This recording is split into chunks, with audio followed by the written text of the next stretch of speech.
இந்த டைம்ல பாத்தீங்கன்னா ஒரே டார்ச்சல், ஒரே அடி, ஒரே தொல்லை. என்னால தாங்க முடியல. நான் என்ன பண்றதுன்னு தெரியாம என்ன பண்ணிட்டேன், சரி ஃப்ரெண்டு வீட்டுக்கு போலாம்னு சொல்லிட்டு என்னோட ட்ரெஸ்ஸிங்ஸ்லாம் எடுத்து வச்சுன்னு அவங்க கிட்ட சொல்லாம கொள்ளாம ஓடி வந்துட்டேன்.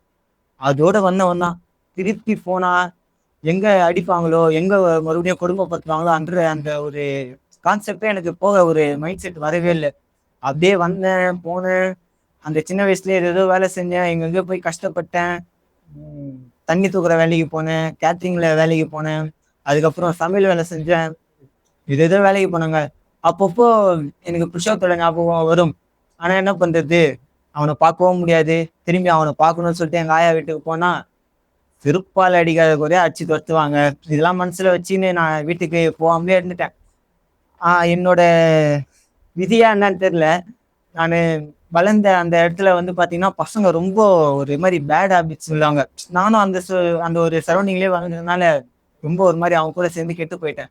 அது போக போக போக போக போக போக பேட் ஹேபிட்ஸ் அதிகமாக ஸ்மோக்கிங், ட்ரிங்கிங், அது இல்லாமல் ஏதோ கெட்ட பழக்கம்லாம் பண்ண ஆரம்பிச்சு அதுக்கப்புறம் அடிக்ட் ஆகி அதுக்கப்புறம் வெளில வர முடியாம அப்புறம் ஏதோ தப்புலாம் பண்ண ஆரம்பிச்சுங்க.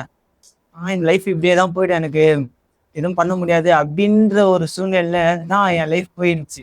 அப்பப்போ இவனோட ஞாபகம் மட்டும் எனக்கு வரும். ஆனா